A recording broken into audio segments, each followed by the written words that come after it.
Hello guys, and welcome back to my YouTube channel. It's your girl Toyin Ajala, and welcome back.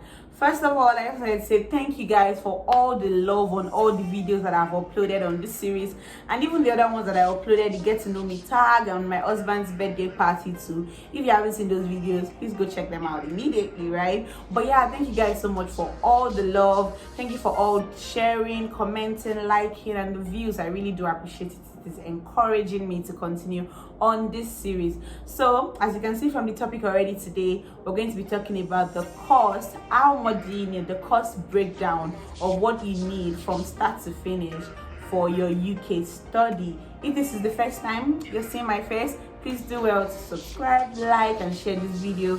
And if you're a returning subscriber, thank you so much for joining me again today. So this video is obviously for people that has watched the video on the required documents. So if you've gotten all the required documents that you need, you've gotten a school that you want to go to, and you've even gone as far as applying to a school, how much do you need? Or wait, even before you apply to a school, I think it's important to know how much it is going to cost you from start to finish. The first thing, of course, are the documents. To get your transcript, to get your certificate and all of that might cost you some money, but I would not be able to put a price to that because every school has their own different arrangement and everything. It could cost you from 50,000 to 150,000 naira. So depending on your school and the process that they have in your school. But apart from the documents, right, the first thing that you're going to be needing is your international passport, if you don't have that already. And that is also going to cost you between 40,000 to 100,000 naira. So the price is different because some people have passports that have expired, they want to renew. Some people, this is the first time they're doing their passport ever, they've never had anything. Some people want to do change of name on their passport because it's important at this point to note that the names that you have on all your documents need to be the same. So the name you have on your WAEC document, your school certificates, and if you've changed your name at any point in time, make sure you have affidavits that show the change of those names. So your international passport, between 40,000 naira to 100,000 naira. When you've had this, obviously you've applied to your school, now you have admission, you know how much your school is going to cost. The first payment you have to make to the school is your deposit. So you're given a conditional offer, and the conditions that you need to fulfill, number one, or one of them, would be paying your deposit. Your deposit could go from £3,000 to £6,000, depending on how expensive your school is. I even learned that some schools actually don't ask for deposit, which is new to me, but I was told that some schools don't ask for deposit and some schools do, but most of the schools, in fact 95% of schools, we ask for an initial deposit, which is refundable if your visa is refused. So that will cost you between 3,000 to 6,000 depending on the school. If you are going to a school that costs 15,000 pounds, for instance, you would have to pay about 3,000 to 3,500 pounds, right? So when you do that, obviously the next thing to do is to wait to get an unconditional offer that allows you to go and apply for your visa. You're given a CAS that allows you to go and apply for your visa. But in the waiting period, or the time you're waiting for your CAS, it's important for you to start making preparations for your visa application. And there is a long list of documents that you need to submit at the UKVI. The first one I would like to talk about is the proof of funds. So for you to go to study in the UK, you need to prove to the UK government that you have enough money to balance your tuition, even though you've been asked to pay just the deposit. And also, you have enough money to take care of your living expenses. The living expenses, if you live in London, is quite different from if you live outside London. But both of them are, outside London is about £9,100, and within London will be around £12,000. I would always advise that we please confirm these prices on the UKVI, on the gov.uk website. Don't worry, I'm going to be putting some links in the description box of exactly what all these are. I would not want to be giving any figures because everybody's scenario is different. For instance, if you live in London, what you're asked to pay per month as your what you're asked to show per month as your living expenses is different from what you're asked to show per month if you live outside London. So it depends on where your school is. But if you live outside London, it's about 9,105. I do know that, right? So you're supposed to have that. So let's say you've paid a deposit of 3,000 pounds for your tuition out of a 15,000 pounds tuition. That means you have 12,000 plus 9,100. So you have to show evidence that you have that amount of money. What they really want to know is that you have access. So that means that you're not going to the UK to run away. You're not planning to go to the UK and just abscond from the school. They want you to show evidence that you're actually serious about school in the UK and you're committed to the journey. So that's that. While you're doing that also, because also it's important to mention that you need to keep that proof of funds in your account for 28 days. The money must be kept in an account that is either for your sponsor or yourself. Bear in mind that your sponsor can only be your legal guardian or your biological parents. So your sponsor cannot be an uncle, a pastor, a mentor. No. If any mentor or any pastor intends to sponsor you, they must have a conversation with your parents and give them the money. Then your parents will become your sponsor, or you could just sponsor yourself. So the money could actually be kept either in your account or in that of your parents' account. I'm glad to do another detailed video on how to go about getting your proof of funds together. That's that. So after that, you need to get a tuberculosis test. Fortunately or unfortunately, Nigeria is one of the countries that are required to do tuberculosis tests before they can get into the UK. And currently, as of today, this test costs 57,800 and it is only available in Lagos and Abuja. So that means that if you do not live in any of those states, you would need to travel down there and have your test done. But also, you get to get test results on the same day. So I think that's a plus. So that's 57,800.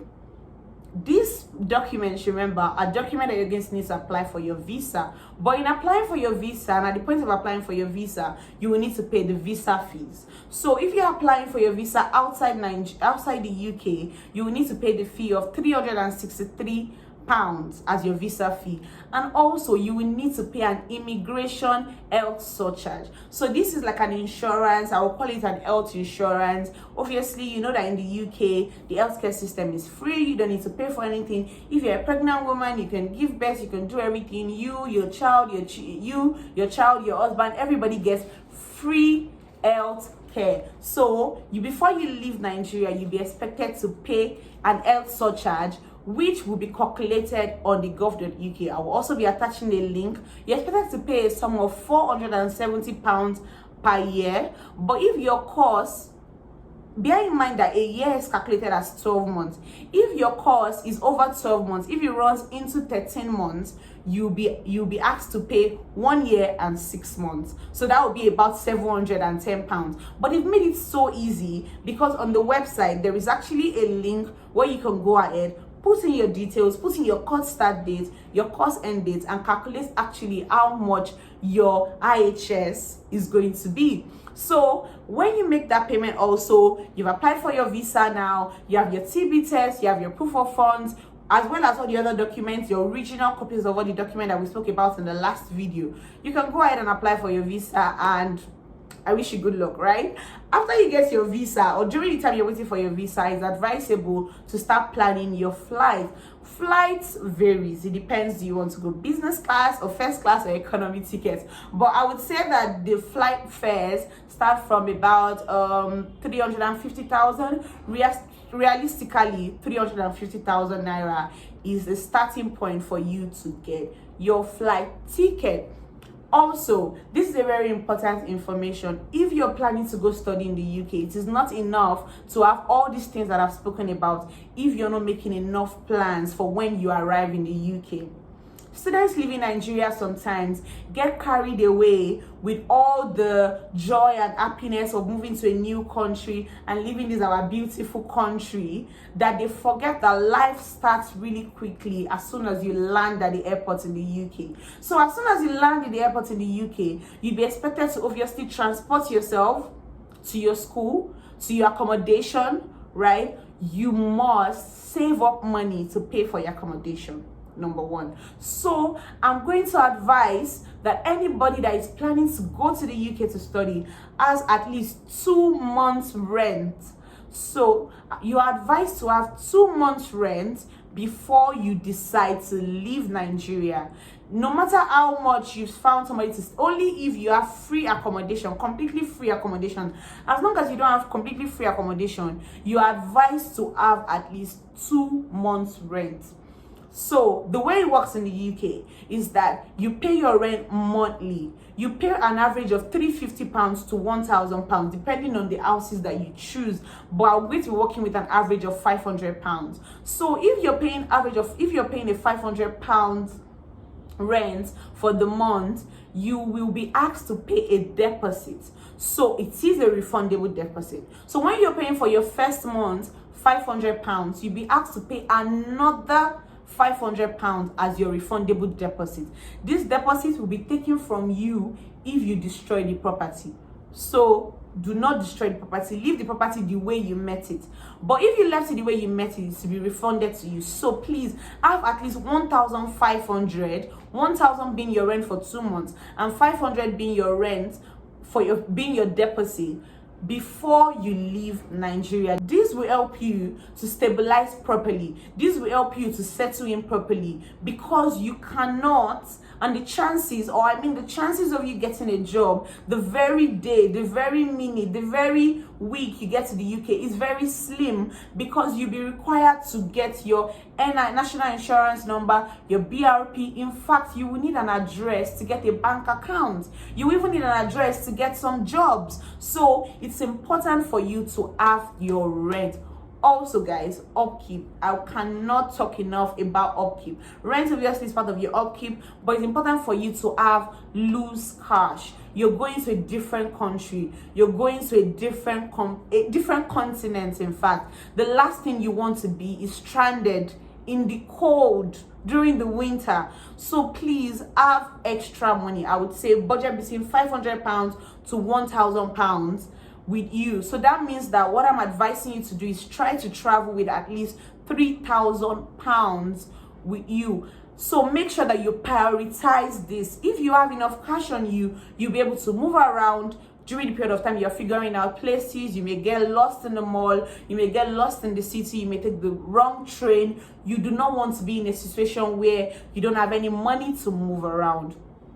Also, it's important to remember that all of this will involve a lot of travel expenses. There will be some other expenses that will come up. For instance, when you're doing your visa application, you can actually pay a 42,000 naira fee at the visa office for them to give you they call it assisted service. Yeah. So if you want that, you may have to pay for that. Imagine you live in Warri, for instance, and you need to travel to Abuja for your TB test.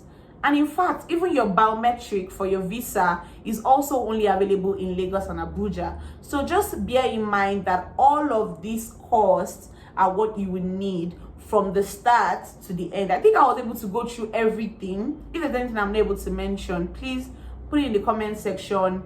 And yeah, so basically that's everything that you need. One thing I'm going to be doing is in the description box, I'm going to put in the phone number of somebody that can help you with your passports.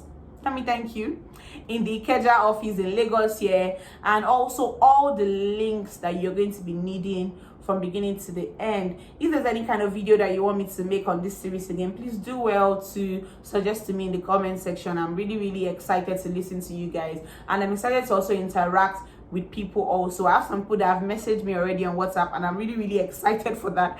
Thank you so much for considering me honorable enough to listen to you and help you out with your issues. I'm glad to do that at no cost at all. For now, I would like to mention that I'm not an immigration lawyer. Although I'm a lawyer, I'm not an immigration lawyer, and I'm not an agent, but I'm glad to help you with the little information that I have. So yeah guys, that's all for this video. Thank you so much for watching, and I hope you really enjoyed. Please do well to subscribe if you haven't, like this video, and share with your friends and family. I'll see you guys in the next one. Bye.